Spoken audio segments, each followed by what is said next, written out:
little village, there lived a sweet young girl who always wore a red hooded cloak. Because of this, everyone called her Little Red Riding Hood. One day, her mother asked her to bring a basket of food to her grandmother, who lived deep in the forest. Before sending her off, her mother warned her, "Stay on the path, don't talk to a stranger, and go straight to Grandma's house." As she walked through the forest, Little Red Riding Hood met a sleigh. Cunning Wolf, the wolf asked where she was going. Forgetting her mother's warning, she innocently replied, "I'm going to visit my grandmother and bring her some food." The wolf, being clever, suggested she pick some flowers for her grandmother. While she stopped to gather them, the wolf ran quickly to the grandmother's house.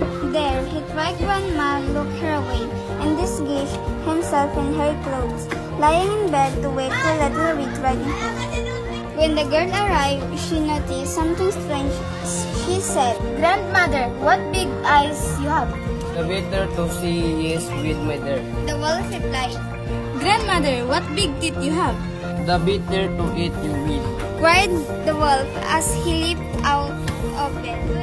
Just then, a woodcutter came by, heard the commotion, and rushed in. He scared the wolf away or cut him up into three branches.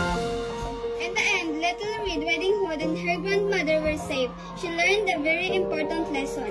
Always listen to your mother and never talk to a stranger. And so, they all lived happily and more wisely ever after.